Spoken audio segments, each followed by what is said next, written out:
Pastor Josafá, nós temos a mesma idade. Ele fez seus 60 anos na semana passada. Olha só. E nós estamos no mesmo tempo no ministério também. Olha só. E somos fiéis, não somos? Glória a Deus. A gente nunca voltou atrás. Nunca, nunca, nunca. Então, nessa manhã nós vamos ter o privilégio de ouvirmos a palavra de Deus. Amém. Através do pastor Josafá. Levante a sua mão assim ao céu e diga: Senhor Jesus, Deus, eu estou aqui tua graça. por tua causa. Eu quero te ouvir. Senhor, são tantas as inquietações na minha vida. Agora, Senhor, enche o meu coração com a tua paz, porque eu quero te ouvir. Senhor, eu recebo agora no meu coração a tua palavra. O meu coração é uma boa terra. Amém. Vai produzir fruto. Glória a Deus. Muito fruto. Amém. E agora, Pai, no nome de Jesus, nós abençoamos o teu filho, que vai nos trazer a palavra. Amém. Amém. Amém. Aleluia. Glória ao Pai, ao Filho e ao Espírito Santo de Deus. Amém? Eu louvo a Deus também pela vida do pastor João Carlos, nosso amigo, servo de Deus, e o privilégio que ele me dá uma vez mais de usar o púlpito da sua igreja para ministrar a palavra. Estamos juntos há alguns dias, estivemos ali na Filadélfia, e ele proporcionou um passeio para mim e a esposa em Washington, vendo os museus e pontos turísticos, e foi um tempo muito bom, onde a gente pôde, dirigindo, compartilhando, conversar muitas coisas sobre família, sobre igreja, sobre o reino de Deus. O ano atrasado estive aqui e preguei sobre a cruz de Cristo. Não sei quantos lembram. O ano passado aqui estive e preguei sobre uma grande obra. Na primeira vez sobre um versículo em Gálatas, e sobre a grande obra um versículo no livro de Neemias. E hoje, está no boletim aí o esboço da nossa prédica. Eu quero falar um tema pertinente, algo muito próprio a todos nós, que são as tensões da vida e como vencê-las. Quero cumprimentar a todos no nome de Jesus, aos que estão na internet, aos que estão nos ouvindo lá no Brasil, possivelmente o pastor Amaury Duarte, o meu abraço. E quero convidá-los à leitura do texto. Primeiro livro de Samuel, capítulo 23, de 25 a 29. Primeiro livro do profeta Samuel, capítulo 23, os últimos versos, de 25 a 29. Saul e os seus homens se foram ao encalço dele, e isto foi dito a Davi, pelo que desceu para a penha que está no deserto de Maom. Ouvindo Saul, perseguiu a Davi no deserto de Maom. Saul ia de um lado do monte e Davi e seus homens da outra. Apressou-se Davi em fugir para escapar de Saul. Porém este e os seus homens cercaram a Davi e os seus homens para os prender. Então veio um mensageiro a Saul dizendo: apressa-te e vem, porque os filisteus invadiram a terra. Pelo que Saul desistiu de perseguir a Davi e se foi contra os filisteus. Por esta razão aquele lugar se chamou Pedra de Escape. Subiu Davi àquele lugar e ficou nos lugares seguros de Engedi. Noutra tradução diz, nos lugares mais altos, nos lugares mais fortes de Engedi. Ok? Muito bem, irmãos. Eu pus aí na introdução que todo ser humano é dotado de limitações e potencialidades. Isso é o que nos ensina a psicologia do estruturalismo. Isso é próprio e inerente a todo ser humano. Mas o homem moderno, por desconhecer suas potencialidades, vive em constantes tensões emocionais, deprimido, ansioso, inseguro, e a psicologia afirma que a doença do século é a depressão. Há muita gente deprimida no Brasil, nos Estados Unidos e no mundo. E a depressão vem em decorrência dos problemas e das tensões emocionais que afligem as pessoas hoje. Há medos, há insegurança, a ansiedade tem afligido, inclusive, muitos cristãos, líderes e pastores. Há muita gente sofrendo estresse profundo por conta das incertezas acerca do amanhã, acerca do futuro. A psicologia afirma que há pessoas que têm problemas sérios com a depressão endógena. É a depressão dos problemas na sua interioridade, problemas de dentro para fora. E há pessoas que têm sérios problemas com a depressão exógena. É a depressão que aflige pessoas que quer resolver tudo, problemas de fora para dentro, né? Problema da nora, da sogra, e da empresa, e dos vizinhos e tudo mais. E há aqueles que sofrem das duas, e quando você tem problemas com esses dois tipos de depressão, você entra numa depressão profunda, que desemboca em drogas, suicídio, e tantos malefícios que tem atingido o homem dos nossos dias.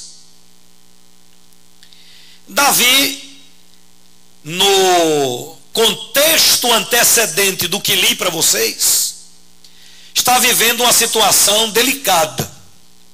Ele é fruto da inveja de Saul, o episódio, né? Eu não vou gastar muito tempo porque os irmãos conhecem a história. Saul foi tomado por uma inveja luciférica com relação a Davi, um jovem bonito, biotipo atlético, guerreiro, e as mulheres de Jerusalém cantavam que Saul matou apenas a 1000 e Davi matou milhares, e de repente Saul foi tomado por um sentimento de inveja. Aprendam uma coisa: todo abençoado é invejado. Quando a bênção de Deus vem sobre um homem, sobre a vida de alguém, do outro lado tem alguém que é possuído por um sentimento de inveja, que é fruto da carne, e o diabo entra nessa questão também.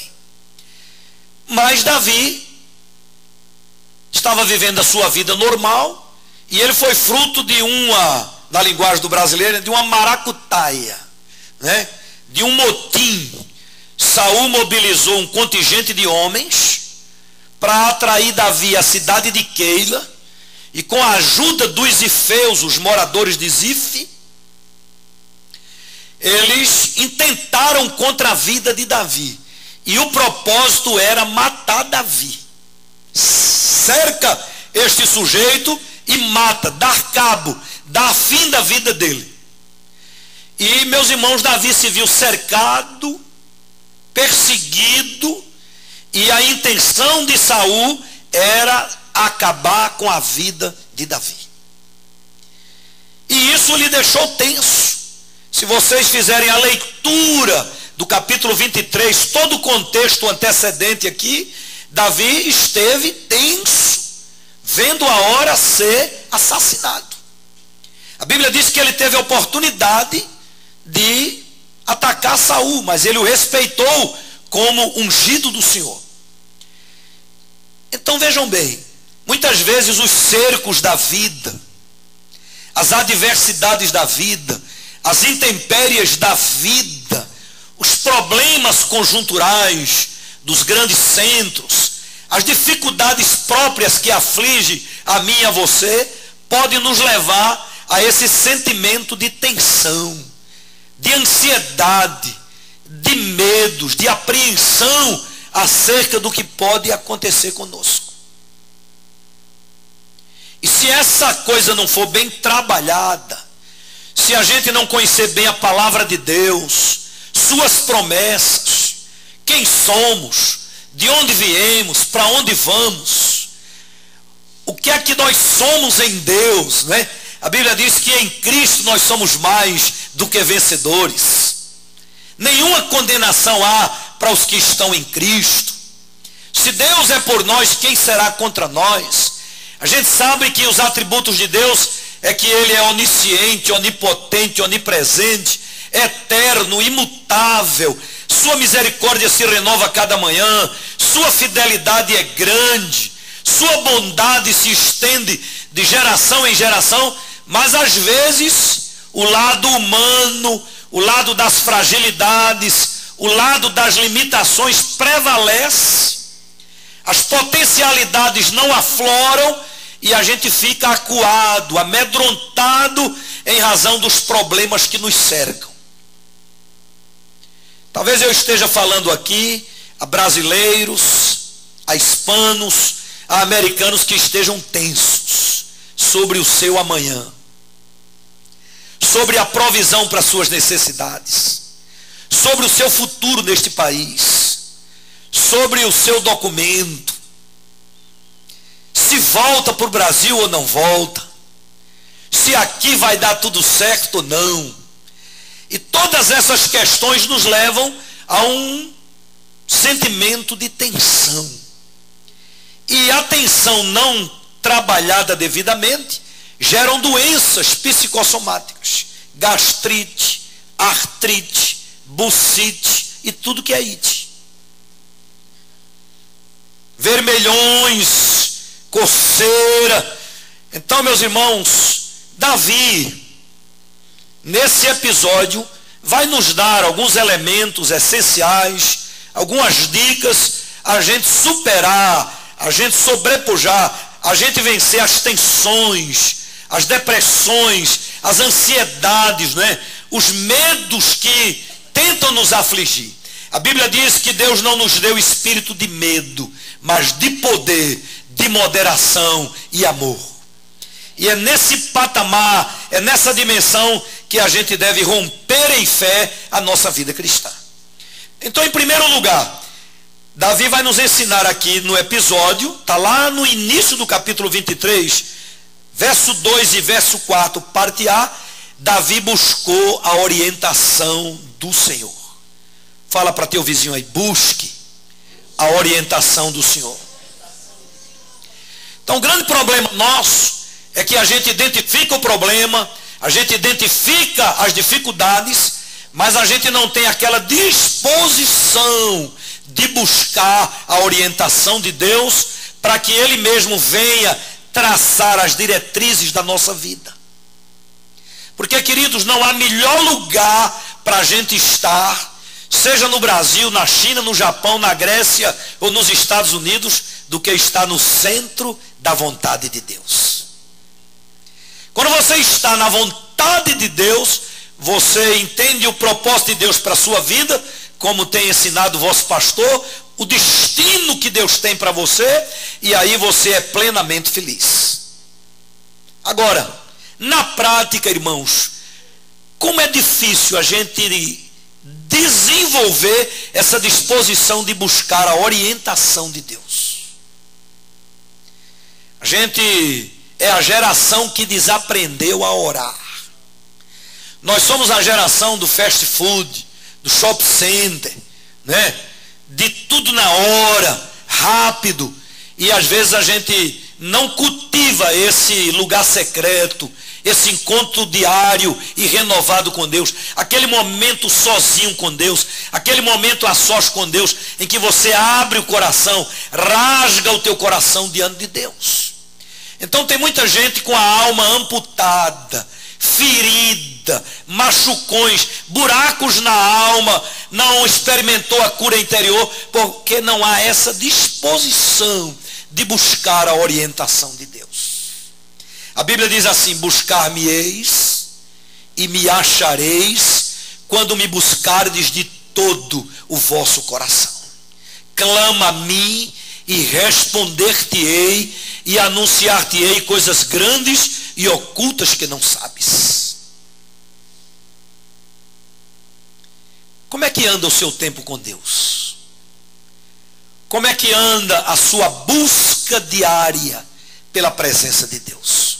O salmista diz: a minha alma tem sede, a minha alma tem fome, a minha alma anela pela presença de Deus, assim como a corça anela pelas fontes, pelas correntes de água.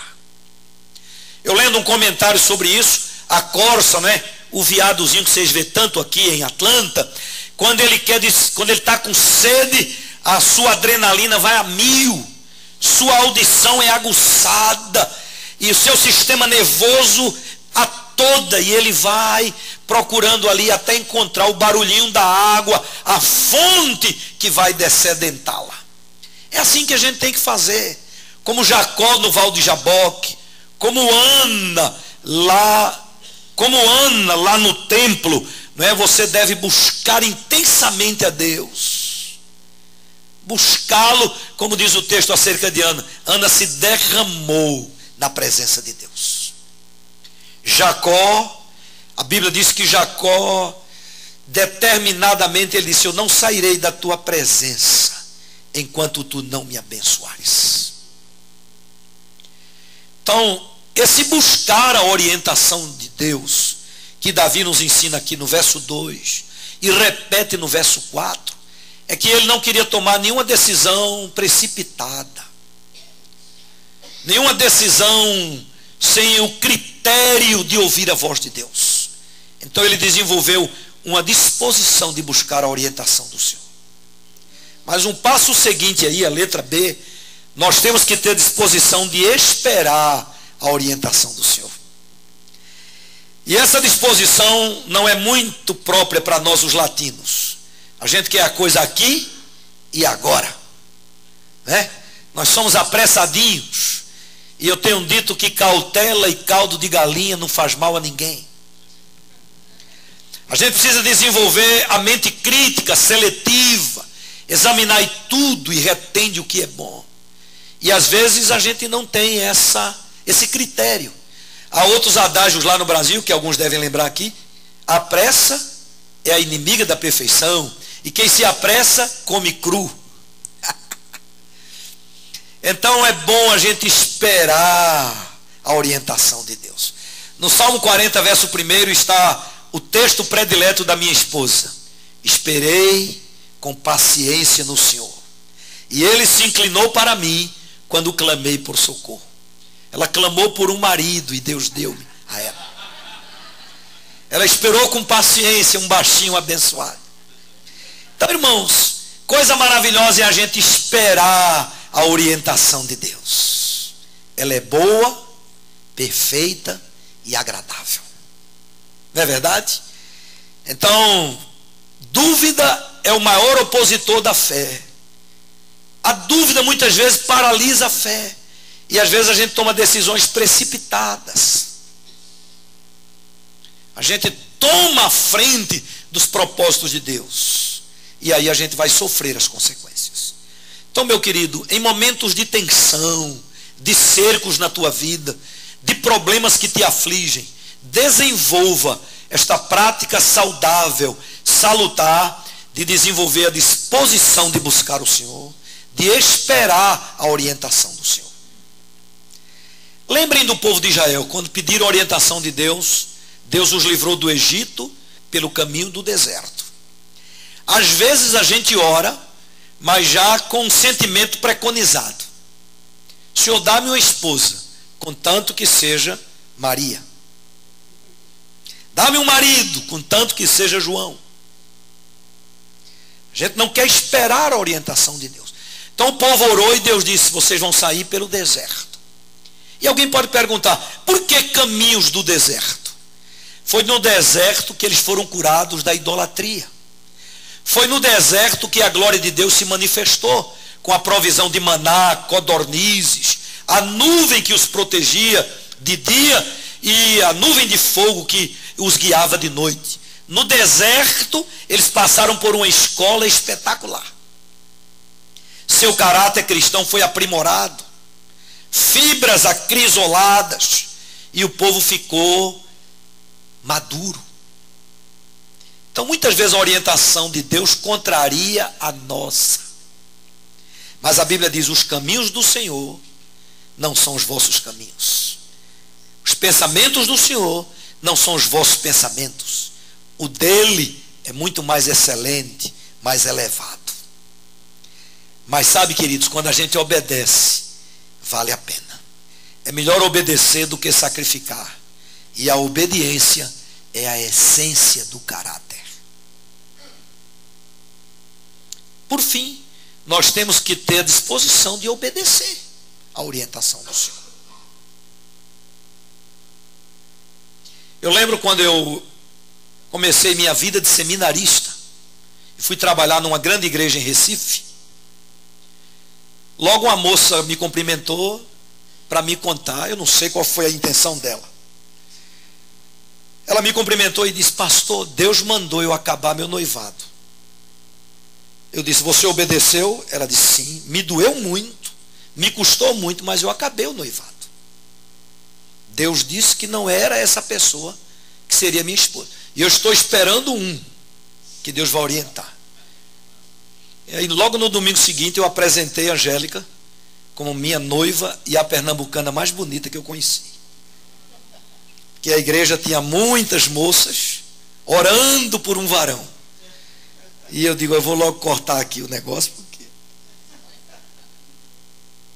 Então, irmãos, às vezes a obediência dói, machuca. Já pensaram quando Deus disse a Abraão: sai da tua terra, do meio da tua parentela, e vai para um lugar que eu te mostrarei. Não está definido ainda o lugar, Senhor. Onde é que vai ser? Como é que vai ser? Sai da tua terra, do meio da tua parentela, e vai para um lugar que eu te mostrarei. Aí Abraão obedeceu e foi só bênção. E lá noventão, Sara já para lá da menopausa, vem o filho da promessa. Aí um dia Deus diz: Abraão, me dá teu filho para ser sacrificado em Moriá. A Bíblia diz que Abraão obedeceu. Abraão podia dizer: leva meu boi, leva minha fazenda, mas meu filho não. Mas Abraão obedeceu, e a Bíblia diz que quando ele levantou o cutelo, o menino já tinha feito a pergunta, e eu imagino como mexeu no coração de Abraão a pergunta: onde está o cordeiro? E na hora da execução, Deus providenciou o cordeiro. Abraão disse por fé: Jeová Jirê, ou Jeová Jiré, né? E aí veio o cordeiro para o sacrifício. Abraão está lá na galeria dos heróis da fé, Hebreus capítulo 11, porque era um homem de fé e era um homem obediente. Então, querido, em tempos de tensões, de luta, de conflitos na tua interioridade, antes de ouvir vozes, palpite. Hoje os crentes têm um problema de achômetro. Eu acho que você devia casar com fulano. Eu acho que você devia ser missionário na Grécia. Eu acho que devia ir para a África. Eu acho. Você tem que ter convicção da direção de Deus para a tua vida em todas as áreas. E isso vai acontecer quando você desenvolver, como Davi, a disposição de buscar a orientação de Deus, de esperar a orientação de Deus e de obedecer a orientação de Deus. Mas em segundo lugar, Davi nos ensina que em meio a turbulências na vida, tsunamis, vendavais, cercos, problemas de toda sorte, é muito bom a gente constituir um amigo leal. Fala aí, amigo leal. Irmãos, coisa boa é ter amigos. Eu acho que ter amigos é um patrimônio, é uma bênção de Deus. Agora, um amigo leal, um amigo de aliança, um amigo para o que der e vier, são poucos. Se eu perguntar aqui, quem quer ter pelo menos 5 amigos desse padrão que eu vou falar aqui, do Jonatas com Davi, todo mundo vai querer. Agora, se você abrir a agenda hoje, você tem pelo menos 5 amigos.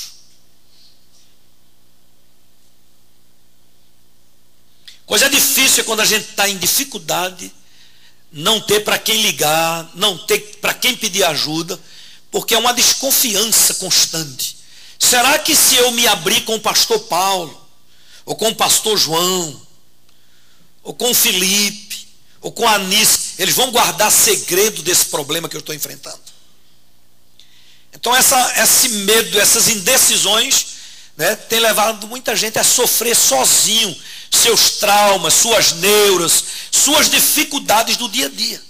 Então, meu querido, é bom amigos a gente ter, é bom amigos a gente fazer, é bom amigos a gente rever. Agora, todo mundo quer ter amigos, mas antes de ter, você precisa ser amigo. Então, se você ler aqui, desde o capítulo 20, vocês vão ver Davi e Jonatas firmando uma aliança. Aliança que se estende para toda a família dos dois. E quando Davi está nessa luta, nesse conflito, nos desertos, nos cercos da vida tensos, eu acho espetacular essa expressão aqui do verso 15 em diante. Vendo, pois, Davi que Saul saíra a tirar-lhe a vida, deteve-se no deserto de Zif, em Oreza. Então, olha lá essa expressão, gente. Se levantou Jonatas, filho de Saul, e foi ter com Davi em Oreza, e lhe fortaleceu a confiança em Deus, dizendo-lhe: não temas, porque a mão de Saul, meu pai, não te achará. Porém, tu reinarás sobre Israel, e eu serei contigo o segundo, o que também Saul, meu pai, sabe disso. E ambos fizeram aliança perante o Senhor. Davi ficou em Oreza, e Jonatas voltou para a casa do seu pai. Quem era Jonatas? Filho do rei. Quem queria matar Davi? O rei. E Jonatas diz: não é justo. E saiu do palácio, de toda a mordomia, e foi ter com o amigo lá no deserto. E em lá chegando, ele libera palavras de afirmação, palavras de esperança, palavras de ânimo, de encorajamento. Tu não morrerás, a mão do meu pai não te alcançará, tu serás rei, eu serei o segundo. Ele está dizendo: o privilégio de suceder Saul seria meu, mas és tu quem vais reinar. E eu não estou aqui escondido, meu pai sabe que eu vim te visitar. Honestidade, transparência. Coisa boa quando você recebe de um amigo uma palavra de sabedoria, uma palavra de afirmação, uma palavra de ânimo. Eu lembro que bem jovem no pastorado, minha primeira igreja, eu enfrentei muitas dificuldades, o povo era radical demais. Eu peguei uma igreja, para os irmãos terem uma ideia, que a bola era o ovo de Satanás. Eu vejo o pastor anunciar o soccer para os kids aqui, para os meninos bater bola. Ixi, naquele tempo, se eu anunciasse isso, então não podia jogar bola, que a bola era o ovo do capeta. Aí eu disse: agora é que eu vou chutar mesmo, porque é o ovo de Satanás. Agora é que eu vou chutar a bola. E aí eu participei de uma cotinha, de uma vaquinha, para a gente comprar uma mesa de ping-pong. E, irmãos, quase me crucificaram. Eu era pastor de uma igreja assim, radical. A televisão na época, preta e branca, tinha aquela antenazinha lá, era o chifre do capeta. E não podia usar a televisão na sala da casa pastoral, tinha que usar no quarto. E, meus irmãos, foi luta para eu quebrar esses tabus, essa coisa. E um dia eu estava para tomar umas decisões assim extremas, mas aí Deus usou um colega, um amigo, o pastor Dejair Guerra, para me perguntar: o que é que você está pensando fazer? Olha, até em aconselhamento, até as perguntas têm que ser inteligentes, né? O que é que você está pensando fazer? Aí a pessoa responde: mas você pensou nas consequências? nos desdobramentos dessa decisão. E aí eu lembro muito bem que depois da gente conversar, interagir, ele me ouvir, ele concluiu o aconselhamento dizendo assim: varão, o que a gente tem de leão, tem que ter de cordeiro. Equilíbrio nas decisões. E aí, depois daquele aconselhamento, daquela palavra de um amigo, o que é que eu fiz? Eu cancelei toda a programação da igreja e convoquei a igreja para 21 dias de oração e jejum. E aí Deus me deu a orientação. Então, esse amigo pressupõe, não é, um amigo de aliança. Vocês sabem a história de Davi e Jonatas, não é? Quem morreu primeiro? Jonatas. E aí um dia Davi está lá no palácio, conversando com seus oficiais, seus assessores, e ele pergunta: será que ainda não tem algum parente de Davi por aí, pela periferia, alguém jogado lá? Aí o oficial, de Jonatas, desculpem, aí o oficial disse: tem um tal de Mefibosete, está morando numa periferia lá, não sei como é que ele está. Mefibosete tinha problemas, né? Tinha um aleijão porque caiu da mão da criada. E aí, imediatamente, Davi diz: busca o Mefibosete. Eu quero vê-lo aqui, sentado comigo, na mesa do rei. E eu imagino, irmãos, a cena, né? O oficial chegando lá: é aqui que mora Mefibosete. O rei te manda chamar. A partir de hoje você vai morar no palácio. Vai banquetear-se com o rei. Irmãos, eu conheço muitos testemunhos de que a palavra de sabedoria, a amizade de aliança, uma palavra de orientação, como foi boa e como livrou alguém de situações delicadas. A Bíblia diz: a palavra dita ao seu tempo, quão boa ela é. É como maçãs de ouro em salvas de prata.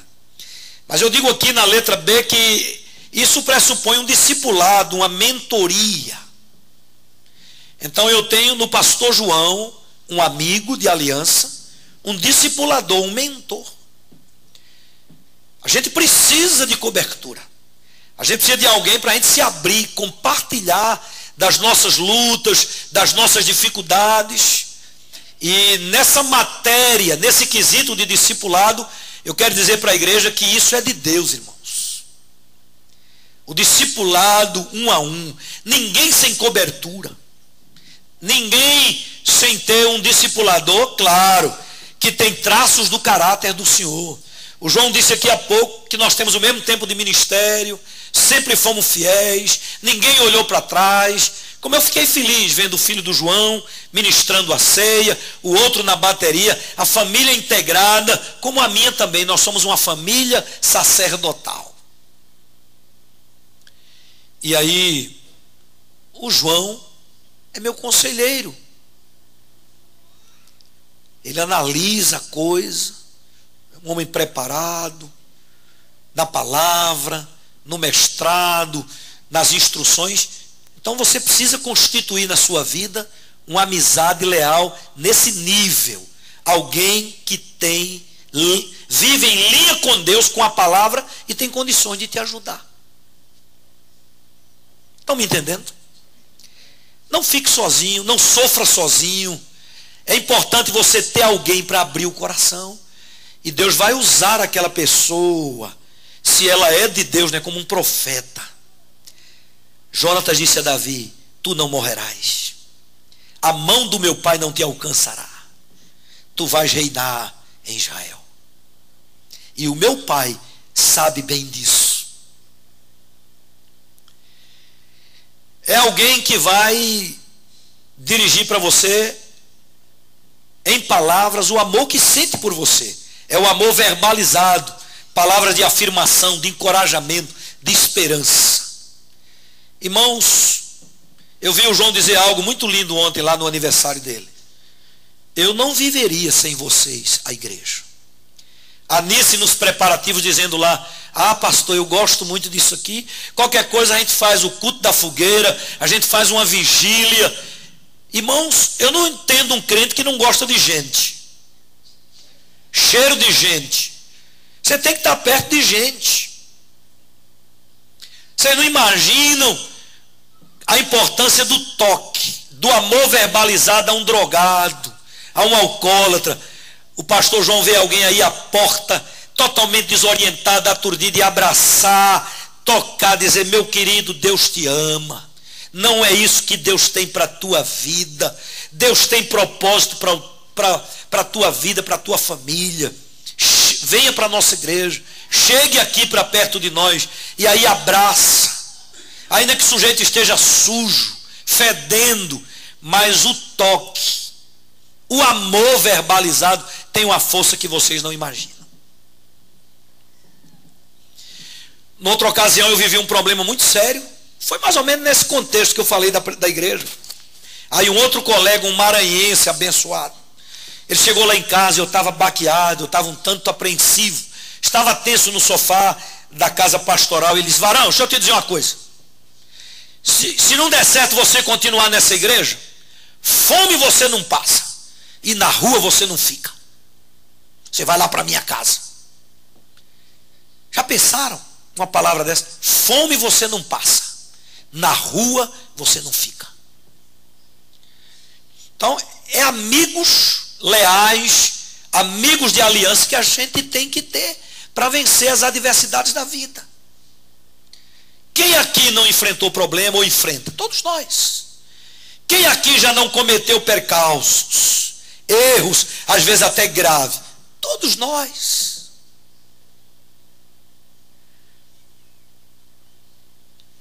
E às vezes a gente não entende porque é que a gente passou por algumas situações difíceis. A Bíblia diz num texto que eu acho espetacular: o que eu faço agora não compreendes, compreendê-lo-ás depois. João me contava na viagem, né, a luta do acidente de um filho, da filha, o episódio de um outro filho que vocês sabem aí, e o João firme, a Anice aí, ó, guerreira. Hoje eles têm know-how para aconselhar você na sua luta, na sua dificuldade. Minha mãe casou com 15 anos, 13 filhos. É uma congregação a nossa família.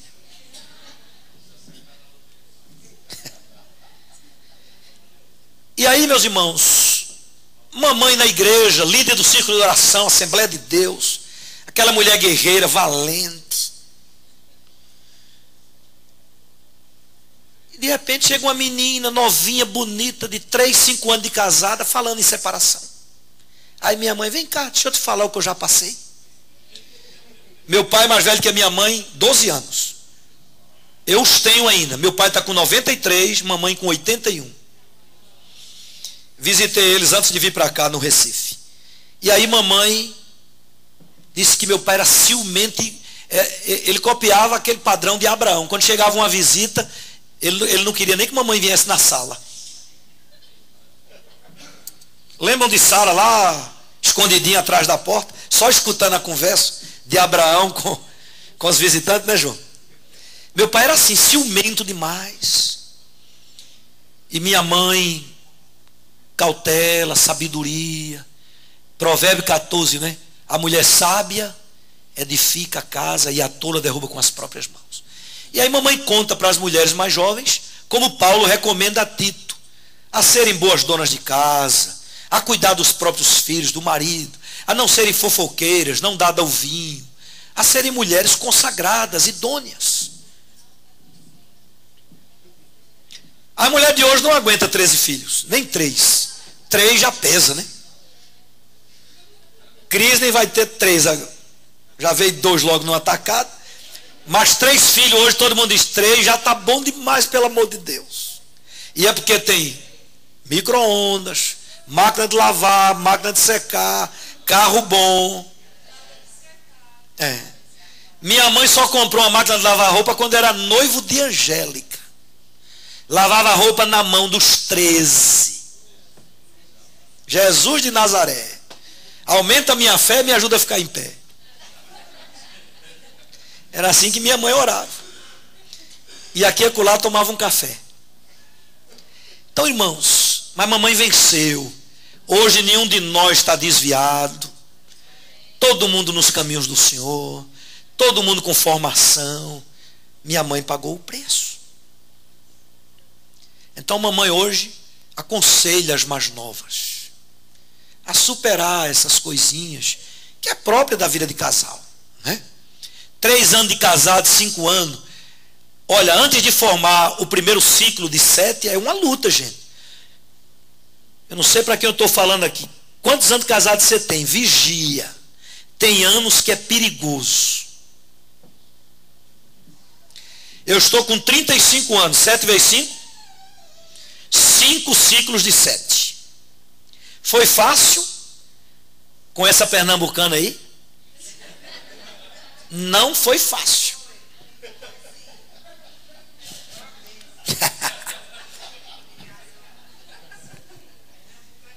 É boa. Mas, irmãos, tiveram as lutas próprias da vida 2, os desafios, as lutas do ministério, né? Mas chegamos aqui, 35 anos. Quando eu quero dizer que não é fácil, é porque não é fácil.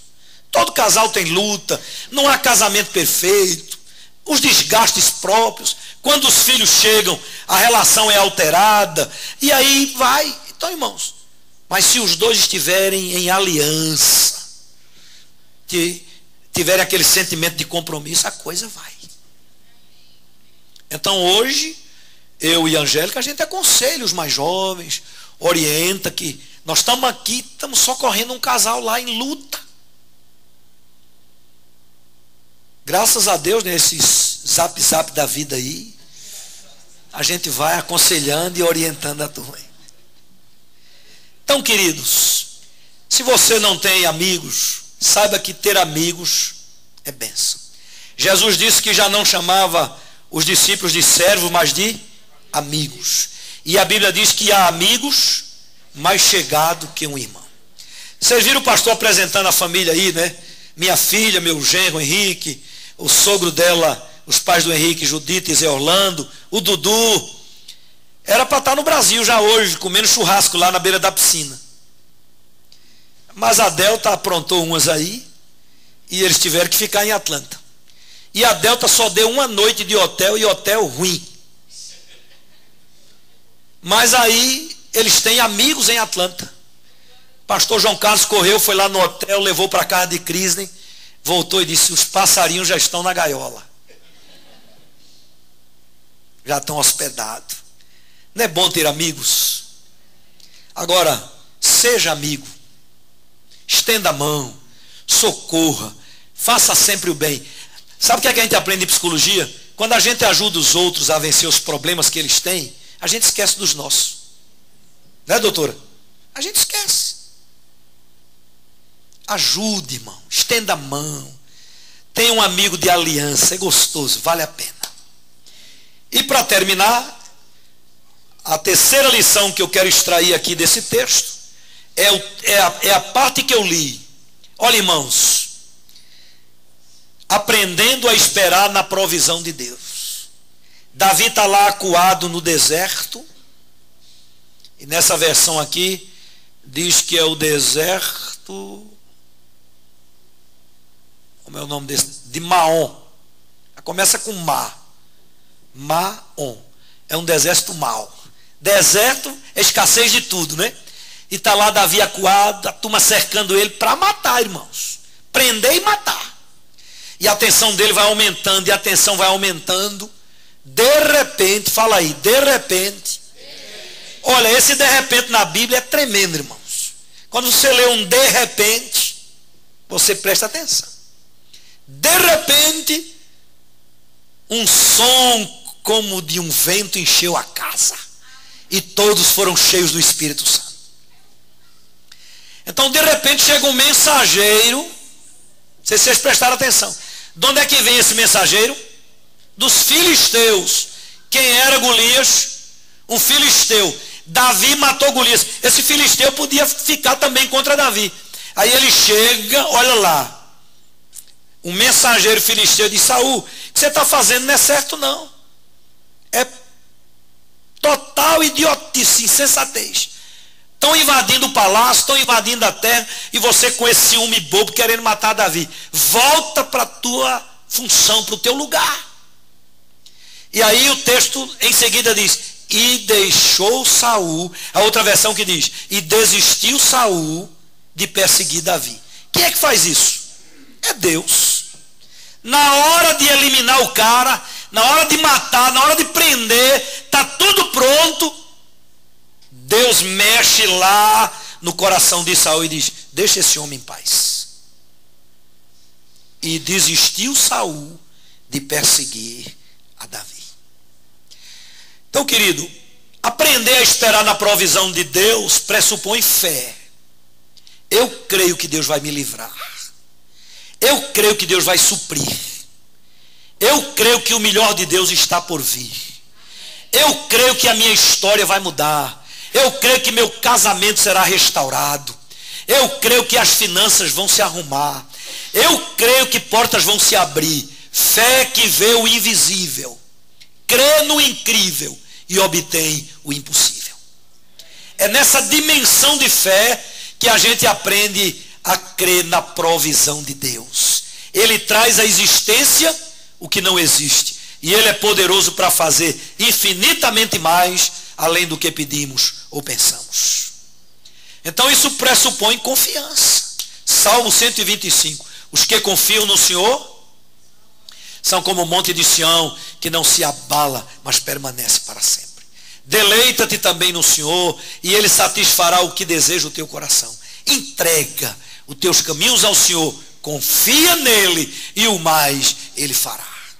Salmo 20, verso 7 diz: uns confiam em carros, outros em cavalos, mas nós faremos menção do nome do Senhor.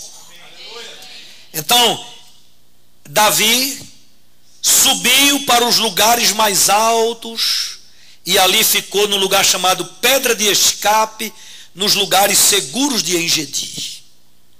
Sabe, quando você exercita essa confiança, Deus te tira do terreno da mediocridade e te põe nos lugares mais altos, nos lugares seguros. Quando Josué e Caleb voltou para tomar posse da terra, a Bíblia diz que ele escolheu os lugares mais altos, chamado Hebron.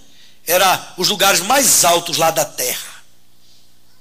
Isso fala de lugar de segurança, lugar privilegiado, lugar de vitória, lugar de descanso, lugar da bênção. Então é isso que o texto nos ensina através da vida de Davi. Você aprender de uma vez por todas a depender de Deus. Ter fé, confiar e depender. Essa somatória vai lhe levar a experimentar provisões de Deus assim tremendas. E eu encerro contando a experiência de um missionário brasileiro que estava na África. A gente ofereceu um café da manhã para missionários da África e missionários de vários lugares lá em Goiânia, e houve um período de testemunhos, de depoimento, e aí um pastor do Brasil que estava na África disse que a igreja fez uma festa muito bonita para mandá-lo para a África. Uma boa parte da igreja faz isso. Eu sei que essa não. Porque o missionário a gente tem que mandar, a gente tem que sustentar e a gente tem que pastorear. Não é isso? E eu vi o João, assim que chegou comigo de viagem, veio dar expediente aqui para mandar o dinheiro dos missionários. Isso é nobre, isso é maravilhoso. Mas esse obreiro nosso, lá do Brasil, já fazia 2 ou 3 meses que não chegava o dinheiro, o sustento que a igreja, que as igrejas tinham prometido. E a comida estava acabando, e eles estavam passando dificuldade. E aí os meninos foram brincar. África, irmãos, lugar de carência. Esgoto a céu aberto, lixo na região que eles estavam.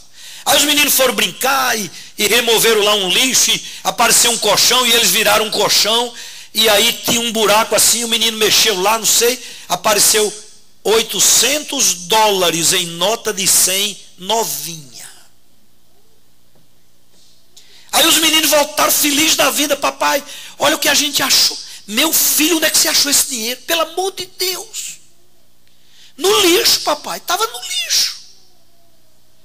Alguém guardou esse dinheiro por muito tempo, botou no colchão, morreu, esqueceu, não sei, jogou no lixo. Era Deus providenciando para um casal de missionários que tinham necessidade daquele dinheiro. $800 lá na região que ele estava, foi dinheiro para comprar do bom e do melhor por quase um ano. Ele é poderoso para nos dar infinitamente mais, além do que pedimos ou pensamos. Deus é Deus de providência. Qual é o seu medo, meu irmão? O que é que tem te deixado tenso, ansioso, inseguro acerca do teu amanhã? Saia desta manhã daqui declarando que Deus é a tua única fonte de toda provisão, de toda felicidade, de toda proteção.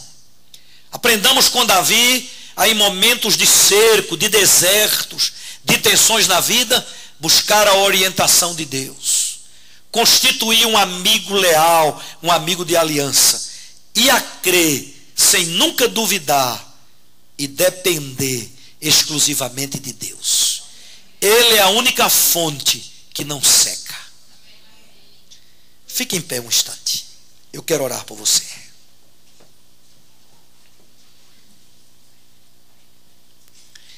Põe a sua mão direita no coração. Talvez você esteja vivendo um momento difícil, delicadíssimo na sua história. No casamento, nas finanças, no ministério, nas decisões a tomar. Esta manhã, Deus está te falando que as tensões da vida têm solução. As ansiedades, os medos, quando a gente busca dele a orientação, quando a gente constrói uma amizade de aliança, e quando a gente aprende a crer, confiar e depender de Deus, sabendo que em toda e qualquer situação, Ele é Jeová Jireh, o Deus da providência. Pai, contempla esta congregação, e na manhã deste dia, eu te suplico, toca o teu filho, toca a tua filha, alegrando o coração dos que estão tristes, trazendo a esperança aos que estão desesperados. Ó Deus, alegria e força aos que estão abatidos e desanimados, e que nesse início de semana teus filhos experimentem aquilo que acabo de falar.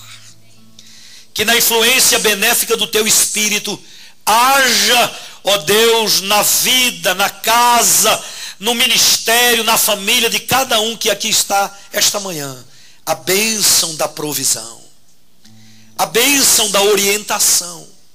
Deus, não deixa o teu filho confundido, aturdido, desorientado, mas venha com a tua mão graciosa, venha com a tua misericórdia, e tu mesmo venhas traçar os caminhos, as diretrizes que cada um deve caminhar, e que o cântico de cada um de nós seja que vale a pena obedecer, vale a pena te servir, vale a pena confiar em ti, em toda e qualquer situação. Obrigado por esta palavra, obrigado porque tu tens sido o Deus de toda providência, tu tens sido a nossa única fonte, fonte que nunca seca, e ao teu nome nesta manhã, honra, glória, louvor e ação de graças. Deus os abençoe.